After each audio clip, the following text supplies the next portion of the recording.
Today, we've got James Grafton here, the eight-figure business coach. Welcome, James. Thanks for having me, Adam. Good to have you back again.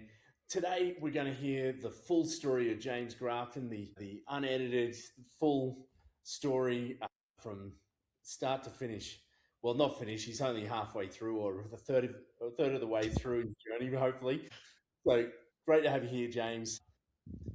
Look, you've got an amazing story going from negative $24, I think it was, to eight figures in less than 10 years. Is that a fair hmm summary? Yeah. Which is just wild. So today we want to hear about it. We want to hear a little bit more about your story from like how you started off and the journey of doing that, the painful lessons you learned during that journey, and yeah, hear more about your story. Okay. So, Yeah. No problems. so tell us, how did it all start? Where you, you were born in Brisbane? Yep. Brizzy born. Grew up in Brisbane. Went to St. Peter's Lutheran College for high school. Went to a public school for state school. Trotted along a couple unis on the way, and then yes, I was trained as a physiotherapist, and that's kind of where my journey sort of started. Wow. Okay. So you're studying physio. You needed a job, so you started working as a physiotherapist. Yeah, look, the way physio works is there's lots of different areas you could be in. So, I finished my degree and I was like, look, I don't really want to, I wasn't sure what I want to do. You could do private practice, you can work in the hospitals, you can do research, you can, do aged care or mobile. Like, there's a lot of different areas.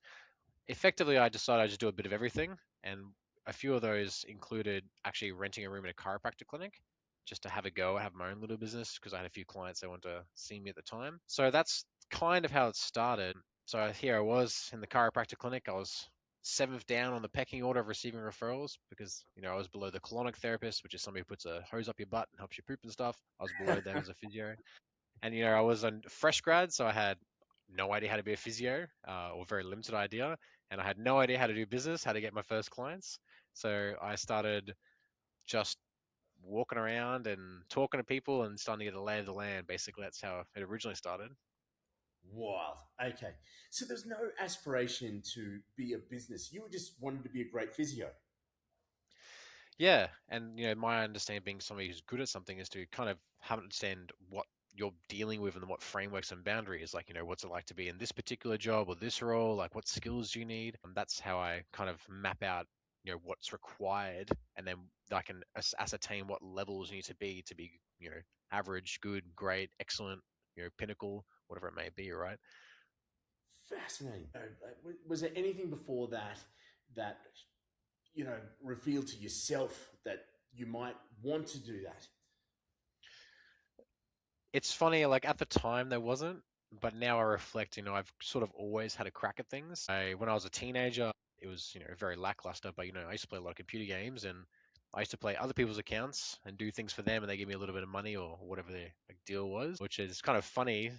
Do things like that. And, when I was a physio student, a big part of being a physio student is massaging and stuff. So I used to massage my friends for a bit of cash. I used to do sports training, which is like medical work on the fields on the weekends, which is more of a job. But like, if there are opportunities, I'd start jumping into them a little bit. And my dad was the first person who said to me, when I did get my first couple clients and in that room of the chiropractic clinic, he's like, oh, how much does your hospital job pay? And I was like, well, I think it pays me like $30 an hour as a casual. And I was like, oh, okay. And my dad asked me, he's like, how much does the private client pay you if you work for yourself? And I was like, oh, I think it's like 120 bucks an hour. And he said, "Oh, well, what would you prefer, the $30 or the 120?" And I said, oh, "That's a pretty good point." Wow. So that was when it became like you were aware of that. Like for the first time, it was just like it was unobvious, but it was just that's just how it rolled. So that got you thinking that question. My dad definitely got me thinking about, you only have so much time, and one thing is paying four times the amount of something else. So what do you want to do with your time? Like he didn't say it with those words, but he just looked at me as like, is this a smart, time efficient decision? Obviously there's a lot more to it than money, but at the time where I was a poor new grad who was barely, affording food and rent, I was like, yeah, I don't know why I'm spending all this time on this $30 an hour, which is just a stepping stone, rather than I could spend all my time on this 120, if not more per hour with no ceiling, depending on how you do it. So I started to slowly understand like a little bit what business really meant and why people do business a little bit, and that's kind of what started me off that little question by my dad a long time ago. Fascinating. Wow. So that was it. So it was, yeah, because I mean, it's so obvious when you say it like that, but if you've not actually considered it thoughtfully, then you would just go, you would just have a job and you would be a good physiotherapist and earning a good salary. Well, yeah, and look, and a part of the four times the fee is there's going to be, a hidden fee that you can't see, which is, acquiring the client, learning the sales skills, learning the business operation skills, and that's the investment in yourself you have to do to be worth four times or more times than what that casual hospital job was. So, there is a hidden fee, and I think people like get stuck there. People get stuck there all the time. They're like, jobs are easy, predictable. I turn up, I do my assignment, I go home. Business as well. I turn up, things go absolutely pear shaped constantly, and I'm dealing with fires a lot until I kind of scramble to find some stability. But once you find stability, you then find multiplicative returns on your investment in yourself and what you've learned. Fascinating. Yep. Okay. That makes sense. And but that was the first conversation where it went from like there's disproportionate opportunities in business, and Yeah. that was when it started. And so, what age was that conversation thereabouts? Mm, I would have been about 22, I think. Okay, was that Champion Physio that business?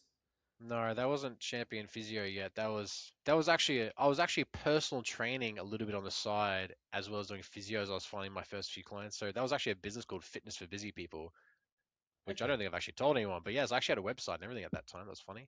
Yeah, so that was the first time. I think that was 2014, and I spent that couple of years working out kind of what being a physio was. I getting my first few, clients in the list, working out, a little bit about financials, understanding how to run a business, like very bare basic fundamentals.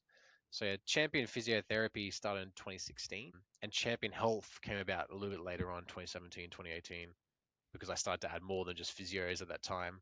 I think it was 2018 Champion Health. So yeah. expanding brand to capture all the allied health and various elements.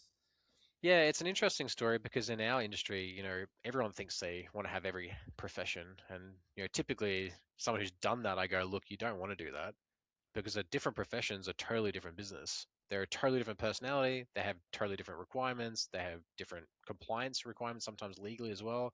So, be very careful just to think you want an everything for everybody because that's almost very unnecessarily hard.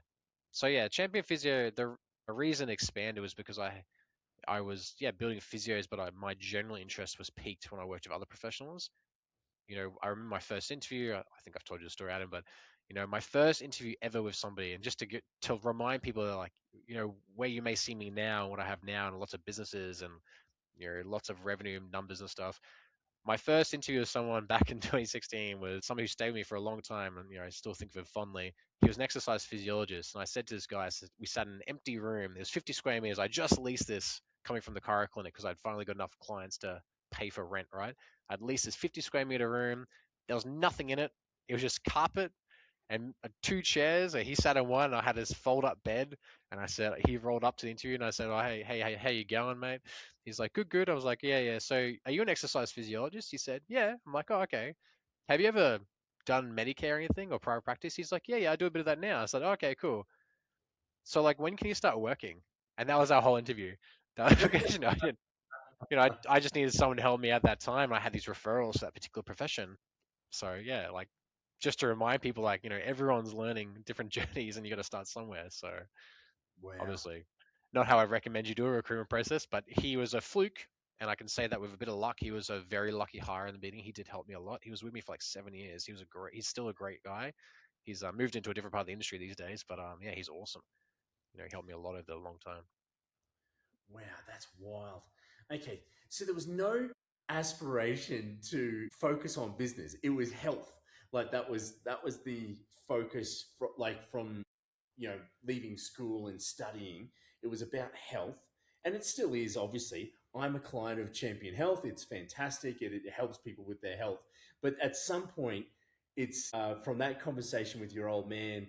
At some point, it's uh, the focus now for a lot of your life is business and helping businesses. Yeah. Yeah, I think for me, like, personally, I've probably always been a bit of a people pleaser. So for me, it's always been about how you help people. And, over the course of your business journey, if you don't listen to a lot of business books and hear about from lots of different speakers, you're probably not exposed to different understandings and philosophies around, how to make money and, how you choose to make your money.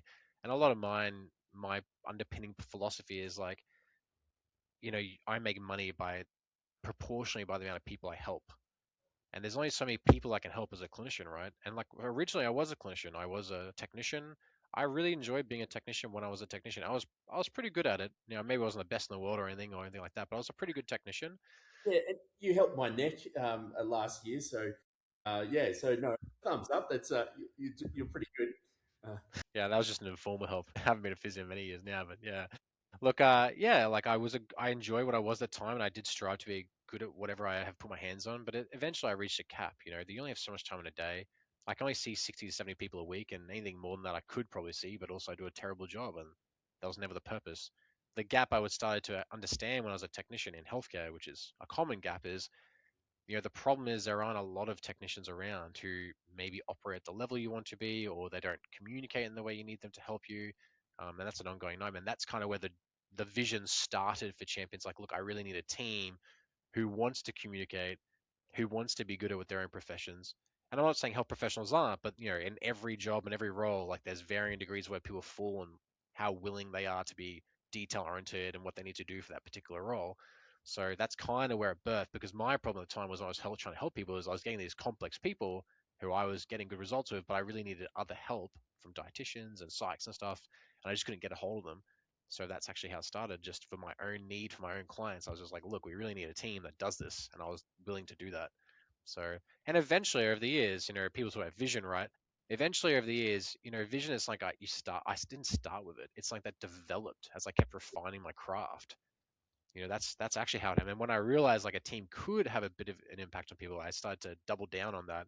And then I started to realize like, what am I really standing for here? And as the years have gone by and Champion Health has changed and grown, and now it's got like over 100 people and it's got massive teams and stuff these days, what we really stand for at the end of the day is still comes back to those grassroots of looking after people who have complex issues, but now it's about accessibility. So now Champion Health is all about making healthcare accessible to everyone. Mm-hmm. So we have the best of the best in some of these areas. They are amazing. And the crazy part people don't understand is you can get bulk build sessions with some of these people who are like specialized in these areas. That's Yeah. unusual. And the reason is because it's not about always about the money. It's knowing like who's actually worth seeing. Like if I spend my money, and a lot of people have been burnt with health professionals, they spend their money, they've either been overpromised and it's underdelivered, or they've been hurt, or there's no accountability for what's happened.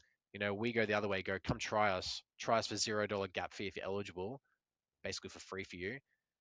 Come and see us, experience the difference, see a team that works as a pod actually give you and deliver the experience.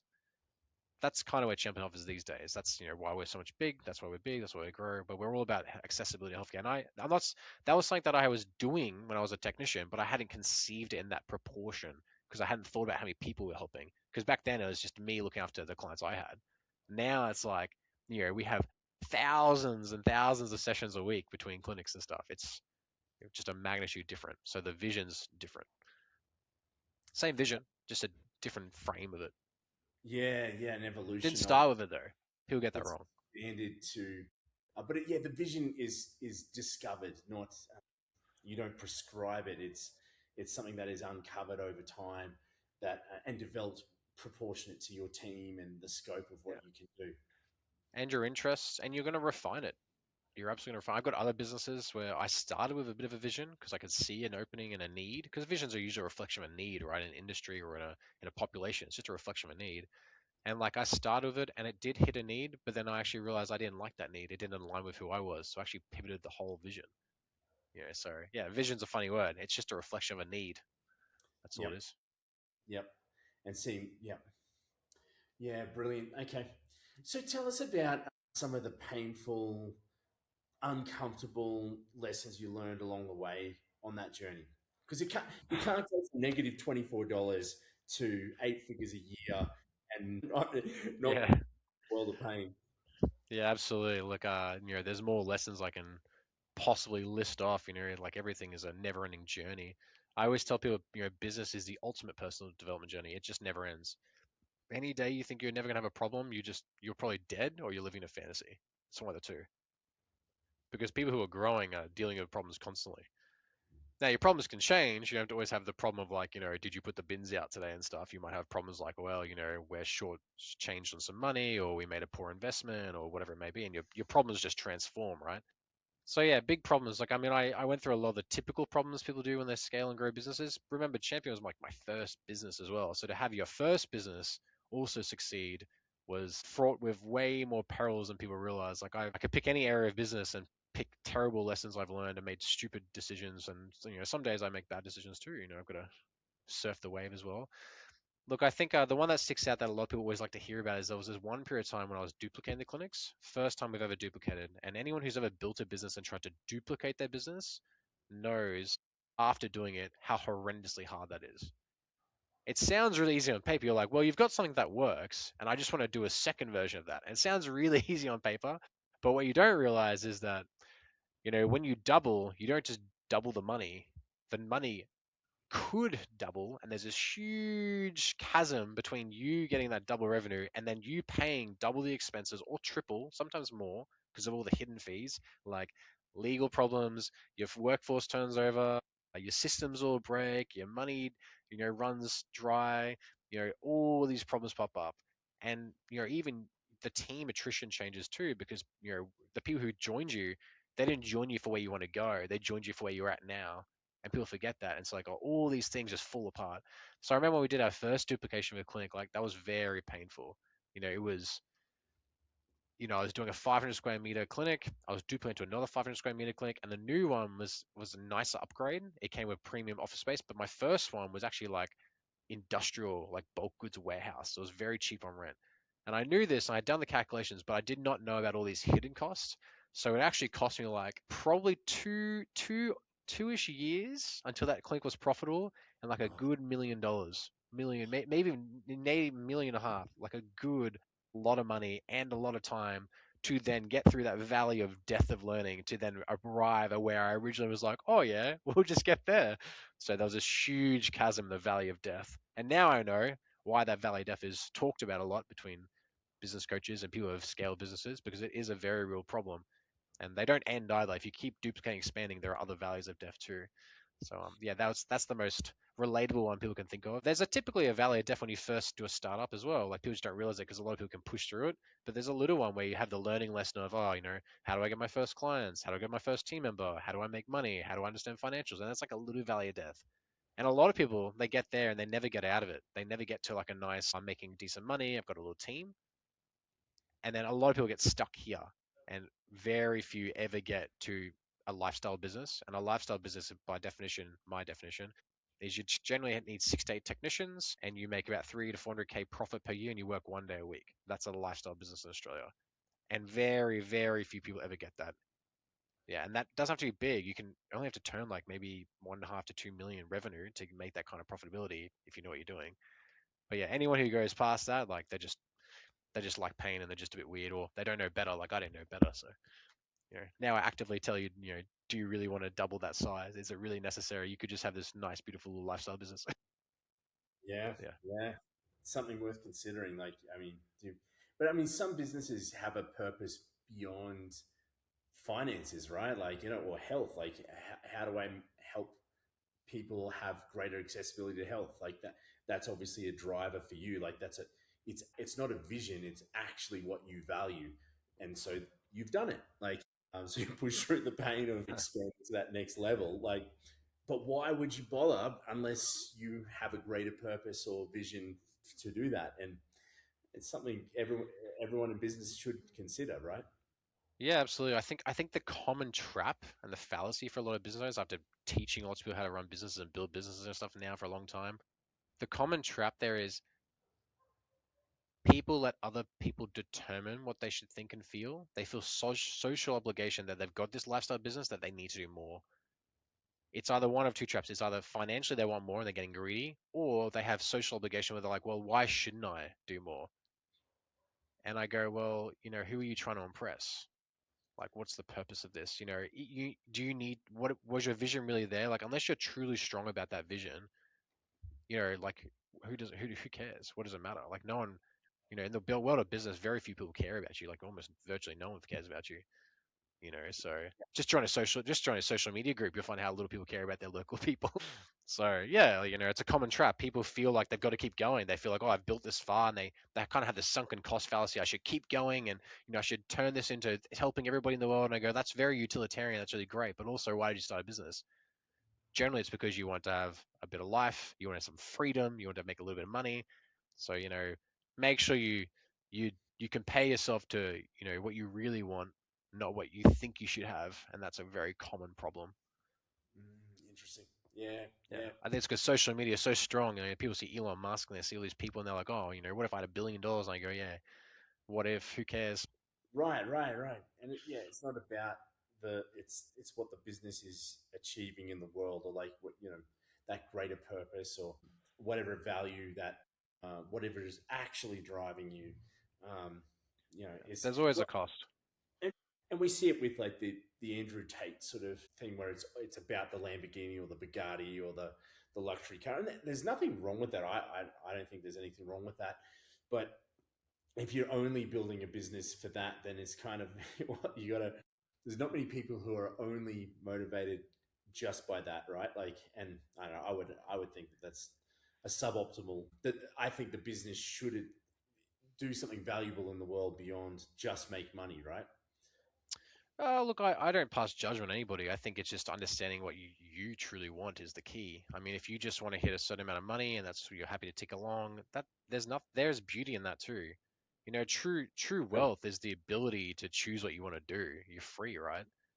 You know, I think people get that wrong. Like, what's the point? What's wrong with having a 5, 6 person business that you're comfortable managing or looking after? And yeah, you may do a few extra days, but you make good money and you can see your kids whenever you want, or you go internationally whenever you want. Like, you know, I think people get this all wrong. Just because you can go further doesn't mean you really need to and want to. Yeah, yeah. You know, If I think people just want to be loved for who they are, right? You know, I think people forget that they're trying to reach someone else's expectation, not their own. yeah, yep, yep. People's like to be famous on Instagram or something to people that you don't even know that they follow you, but it's just whatever. It's they're following the stupid pics that you put on Instagram, and and you mentioned family there. Like that's obviously a driver for yourself. Yeah, like Yeah, absolutely. Like, I would say my family really unlocked a lot more work ethic in me as I had kids and stuff. Now I've got a few kids. It's really great, and I still love running businesses. But you know, it's still about my family. You know, I choose my family time anytime. To be honest, actually, the Champion Health, since we're speaking about that one, I've got a lot of other businesses, but Champion Health, it actually solidified the vision more as I had kids because I saw that kids, I can see it coming. Like as we get more and more uh, AI agents and VR, and the world reshuffles again a little bit on what jobs are valuable and not. You know, you're seeing health is being put as a lower priority, and people are getting maybe a little bit less educated, or they don't value it as much anymore, which is all a part of the normal cycle of everything. But to have a health business that's accessible is going to become an ongoing issue as you know health declines, right? So yeah, yep, yep, yeah, so it's it just massive. makes me a little bit, you know, it makes me feel like you know my purpose will still be felt by my own kids as well. You know, Yeah, if we keep going with health clinics, like obviously they're going to have a need for health. Everyone has a need for healthcare at some point in their life. So sure. Absolutely. So there's a motivation there for your family, obviously, to provide for your family. Like most men are in business, fundamentally, like it's a job where you're making money to provide for your family, and a lot of men want to be good providers, so they want to earn extra than normal, and that's what motivates them to start a business over a job to provide for their family. So obviously that was partly a motivator for yourself initially, yeah, like but what's interesting about you is I see a lot of the guys who are, in that same category, that eight-figure phase, but they're working long hours. Like, but you've mm. deliberately constructed your, well, stable of businesses now to so that you can spend more time with your family. Is that correct? Yeah, look, the choice is to have freedom. So if you know I decide I obviously enjoy building businesses for a living. That's what I do. When people ask me what I do, I go I build businesses for a living because I just enjoy it. For me, it's like a I game and it's just for fun. I learn a lot all the time. I get to make lots of mistakes. I get to, you know, have, entertaining moments about them. So, like for me, it's about freedom. Like, yeah, could I make a lot more money? Yeah, absolutely. I could have just kept one business and kept powering through my time as for as long as I could physically hold up. But, that wasn't what I wanted. My idea of wealth is to have freedom, which is choose my time however I feel like every day. If I want to go home, I go home. If I want to go out, I go out. If I want to go decide to book a holiday next week, I'll go book a holiday. Like that's just what I was interested in. And that helps me actually just do better work, ironically. People are like, oh, you do less work. I'm like, not really. Actually, I do a lot better work because I'm doing things on my terms all the time. Now I Mm, can think better. I'm clearer. I'm creative. I can take a rest when I need to. That being said, I've got 3 kids at the moment and 2 of them are little ones and they don't let me sleep a lot. But yeah. it's still on my terms. So I think the quality of the output's much higher than if I was just doing 80-hour weeks again, which I did originally when I first was a physio, doing lots of patients and getting the income and self-reserving and funding to get the next jump, right? So yeah, you got to think about what you want to do. You only get one life, and kind of on that notion before, like there's always a price to pay. You know, are you going to sacrifice your health for more wealth? Are you gonna sacrifice your time and as well? Like, what are you gonna pay? How are you gonna pay? There's nothing for free. Yeah, great points. Look, you mentioned in briefly in the past that one of the motivations for leveling up was to help your family. I think it was your parents. They were going through a difficult time, and you wanted to make more money to assist with your family. Can you share more about that? Yeah. Look, I was never really super money driven. I would say that when my dad had he was a sole not a sole trader. He had a company that was just him and maybe another person, but he was effectively just a consultant, and he had a particular consulting business. My dad's no longer here in this world, but he had an insolvency towards last 5-10 years of his life, which is a huge deal. Ripped apart family assets and it ripped up a lot of his personal relationships and brands and stuff. And I think at the time, as someone who I had a budding business. I would have only been, I just probably established champion physio around that time, like 2016. I didn't have any spare capital or any money to give. I was literally just pouring everything back in and reinvesting on the business I was growing. So, at that time, it's a bit of a powerless feeling to have your family, go through turmoil and you can't provide any income, you can't provide any supports. So I think that was sort of a turning point where I think I saw my financial value jump up on my list of importance in my life. I was like, oh, I kind of understand why money's important now. Yeah, so that was a nice reshuffle of like what I thought was important in life. It's kind of like when people say they have like a near-death experience, they reshuffle their life and they're like, no, what's really important to them? And I didn't have that, but I had a very emotional experience, and that helped reshuffle things too. And I think you do experience a few reshuffles, but definitely, money is now probably a bit more up there, and I think a little bit more through that lens because, I'm like, well, now I need to have reserves for people. I need to think about my family a bit more. I need to think about the future and, what happens if I pass away, and you do a lot more conservative planning and things like that, right? Fascinating. So that's a powerful motivator for you. That was pivotal. Yeah, I mean the pivotal point was it was my family.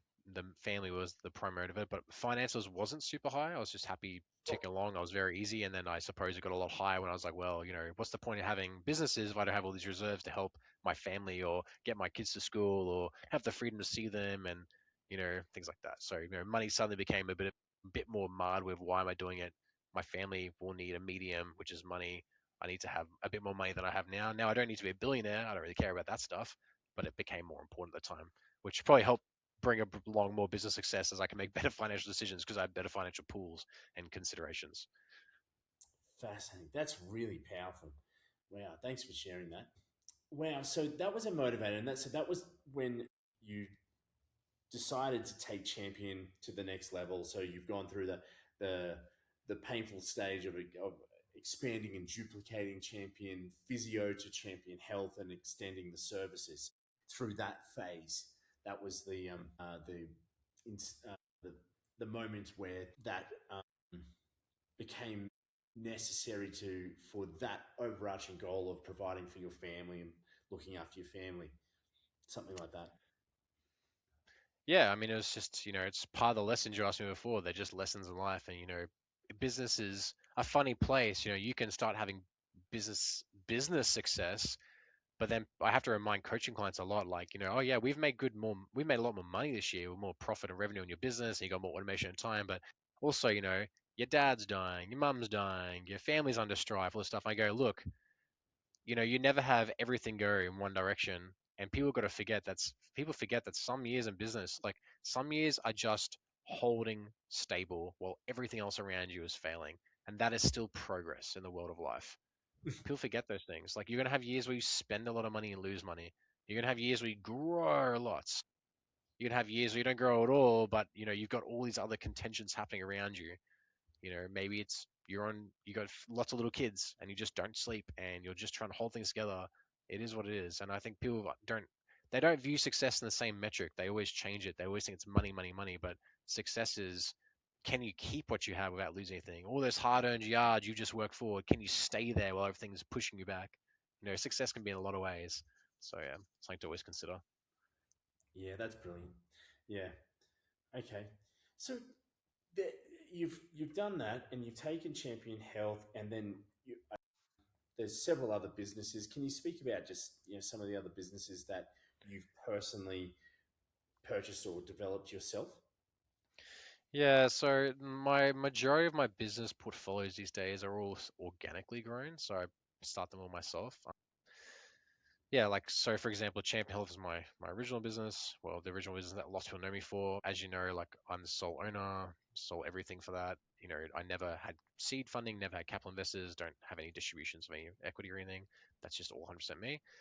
Now, the other business I had, like, I've got coaching consulting and I've got a team of coaches now, and that's really lovely. And, I love teaching other coaches how to get more results, but I just love seeing people grow businesses and achieve dreams they've never had in their life and actually making it real and possible. So that one's all by me. But now I've got a lot more partnership businesses where I've got like IT businesses now. I've got accounting firms. I got law firms. I've got a few digital marketing platforms as well.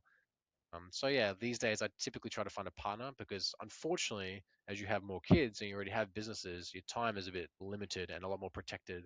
So these days I look for people who I really vibe with and align with, and I go, look, this is the way we should probably split it. If you're happy to run operations, I'll run all your other BDM stuff, and we usually have a very fortuitous relationship a lot of the time. So that's a lot of how those things work.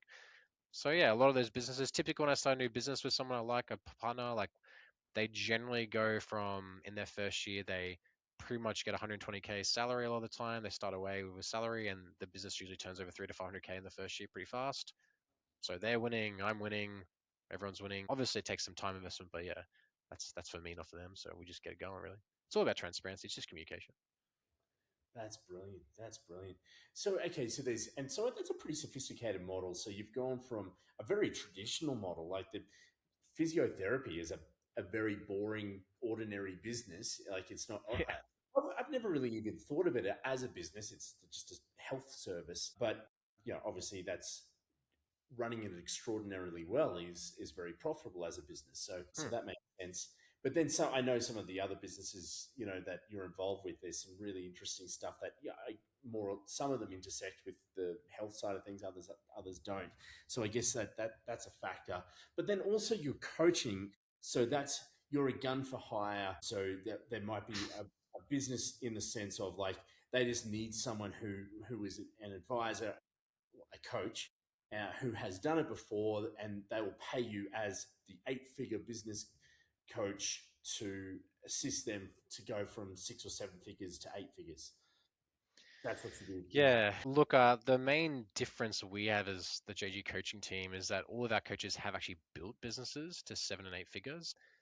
And the difference with us is, like, you don't just pay for a piece of paper advice, or you don't just roll up and they talk to you about mindset. Like, we're all people who have done literally the steps. So our whole model is, we'll coach you. So we'll teach you whatever you're missing fundamentally right now in your business.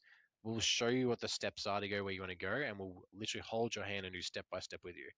So we give you the templates, we give you the resources, we talk you through what the strategy is going to be for next month or two, like what you're going to do each month, what homework things you need to do.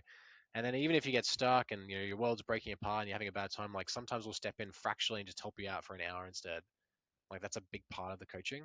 Because in our eyes, if you're not winning, we're not winning. And that's the purpose of having a business coach and somebody who's kind of a part of it.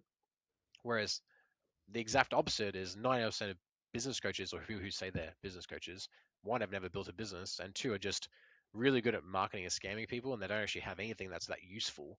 That's just obviously my opinion, but I think many people can echo that thought when they talk to all these automated LinkedIn messages and all these outreach messages. It's just like, yeah, yeah. So what have you built? And you can never find out what they've built, and they've really just built a massive multi-level marketing scheme. So yeah, we're more about seeing people genuinely have results. Like there's no better feeling than having a coach, coaching a client who's got a new business, and I've seen them grow the last 2 years. Who've come from like 100K a year because they just started out. Now they're at 700K. They're buying their first house because they can actually buy the first house, or they don't have to do 5 days a week anymore, whatever it may be for their own goals. That's a special feeling. Like there's no better dopamine hit than seeing someone like actually be permanently impacted by your guidance and build a life and have a family and do all these things, right? Yeah, that's powerful. That's really powerful. Fantastic. Can you share some actual examples of coaching clients you've assisted? Oh boy, we've done a lot. I mean, the easiest way to start this is usually we talk about how the coaching program works a little bit. So we don't take everybody. We take people who align with a particular coach and who actually want to show and they want to grow and they want to listen. You'd be surprised how many people get filtered out who just don't really want to listen to someone who's actually done it. They just want to tell us how they're going to do it. And I go, that's great, but it may be riddled with problems. So most people we take on, 82% graduate in just over 3 years to a lifestyle business, which is at 6 to 8 technicians. They make about 3 to 400K profit a year. They come to work 1 day a week generally. That's 82% of people graduate after just over 3 years and have that kind of model. Of the 82% left, that 18%, of the 18%, I think it's 14 of the 18% get over 8 figures and they continue going and they do some exciting things. And the 4% remain are usually people who sell that lifestyle business for a lot of money and they walk away and they're doing whatever they want to do with their life, which is great. So that's kind of some statistics about what we kind of do. And, like I can think of so many different variants of everything. Like I've got carpenters, I can tell you a good one. I got a carpenter just recently because I personally don't take lots of new clients. I just take the odd one here and there that I like. This carpenter, he started with a small team. He had about three or four. We basically, with my advice, we changed his whole operational model around. So he was at like 10% profit. Now he's at 25% profit. His team is now in a space of a year. He's gone from 4 people to about 10 people. So he's got plenty of growth really fast. So, he would have added like 300K profit or something in that first year from, a coaching cost of like 50 grand for the year. It's pretty nuts, right? So that was like 1 year, and he was a hard worker. He was a big learner. He was always asking questions, and he was a great pleasure worker. He's still going with us today. He's getting pretty big now. So that's carpenters, even just electrician. I know one of my coaches recently was working with like startup electrician, just to gone out on their own, sole trader ABN, and we go, look, here's exactly how you find your first clients. Here's exactly how you find your first team member. Here's the financials and basic week-to-week stuff you need to know. And he's that person, I believe now they're 6 months in, they've gone from themselves to now they have two other people in their team. So they got a team of three. So that's a pretty good change for 6 months of change, 6 months of time of a coach, right? Yeah. So look, accountants, lawyers, all similar stories. It's just how it goes. If you know people who know what they've done, they've built it. It's a very predictable stepping stone. Yeah, that's brilliant. That's brilliant. Fantastic. We'll put all the links below this video, so wherever you're watching this, check it out. If you're interested in coaching from someone who's actually done it, have a chat to James Grafton. And James, thanks so much for sharing that today, especially that personal stuff. There's some stuff there that I haven't heard in all our conversations. So really appreciate hearing that journey, that connection from family and health and business, and bringing that all together in a beautiful sort of symphony. So that's absolutely powerful. Thanks for sharing that, man. Powerful story, guys. Yeah, make sure if you have any questions about business, click the link below and get in touch with James. Talk soon. Cheers.